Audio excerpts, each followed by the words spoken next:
Jeffrey Meyer has no buyer's remorse. We've taken it to Florida to see friends, 28.3 miles to the gallon. He bought this 2020 Chrysler Pacifica S at James River Chrysler Dodge Jeep Ram. While wheeling and dealing, he noticed this, an administrative fee. And he said, this is going to be $499. And I said, now wait a minute.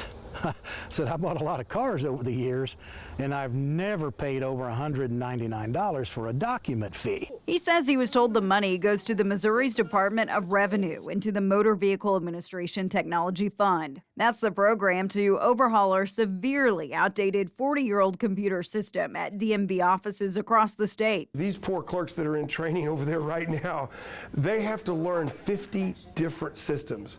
It's 50 different passwords to get into those systems because the systems don't talk. And then where's this system at?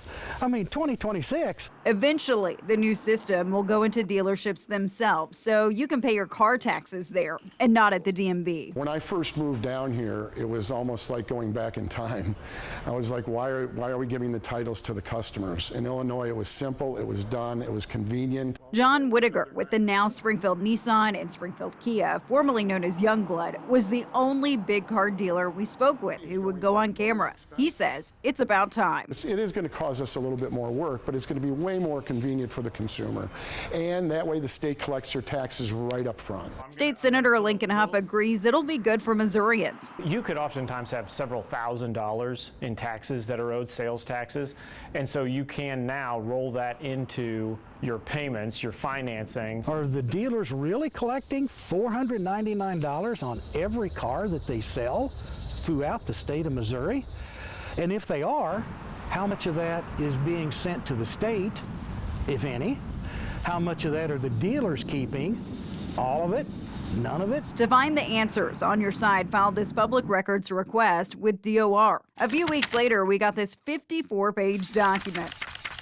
Here is what we got back. Turns out the fee Meyer paid is a little high. According to a 2021 state law, dealerships can charge whatever they want for that administrative fee, up to $565 per car. 10% of that must go to the state fund. Dealerships keep the rest. Not all charge the max. The average is $331. May Motor Company was one of the lowest in our area, $99. And I'm tickled about that.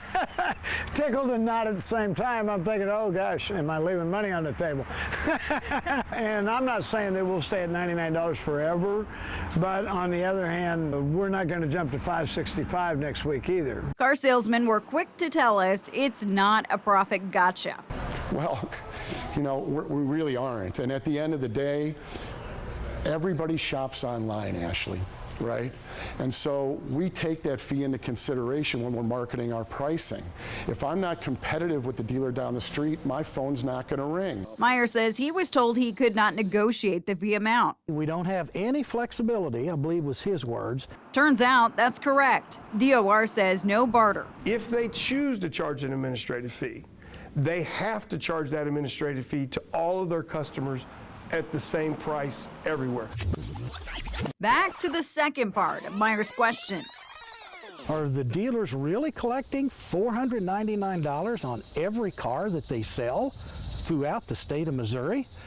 And if they are, how much of that is being sent to the state, if any? The paperwork shows how much each dealership has put into the fund. For example, some top contributors in the Ozarks last year: Corwin Motors, $178,000. Reliable Chevrolet, $140,000. Thompson Sales, $98,000. And Youngblood, $91,000. It also shows only 907 of the 4,917 dealers in the Show Me State collect an administrative fee. Why do dealers get to choose to participate? As opposed to mandatory, if we're all going to end up benefiting from this system? That's a great question.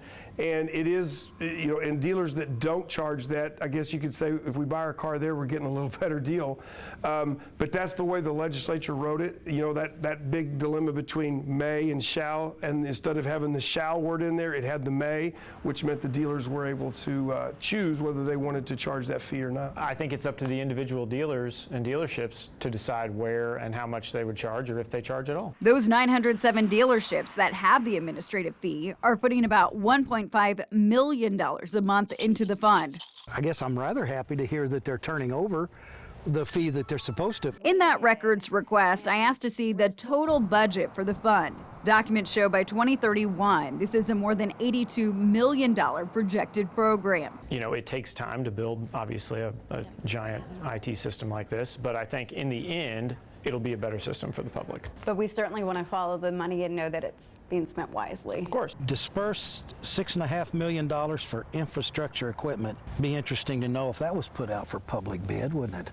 Jetton says the state went with the lowest of 4 bids. A company called Fast Enterprises in Colorado will do the job. They've moved about 30 employees to Jeff City. Their bid came in at $65 million. The next closest bid was $104 million, if I'm not mistaken. So they were about $40 million cheaper than everybody else.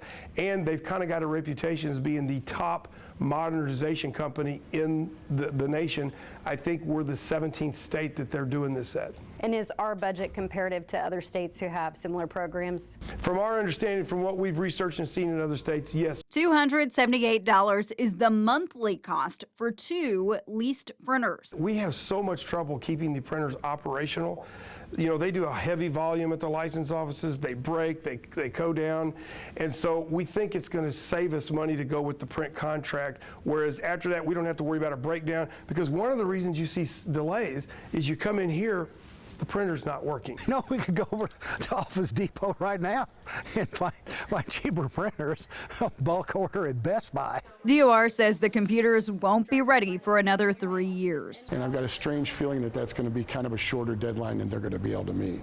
Dealerships will still be paid until the system is ready to go. I mean, I would like them to get the computer system set up and get it done.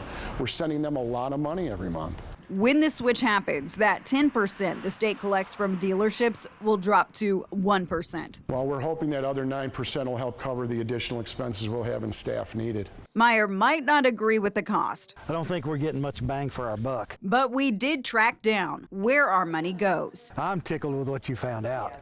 We think you should know. The Department of Revenue initially declined my interview request. For about a month, I kept asking.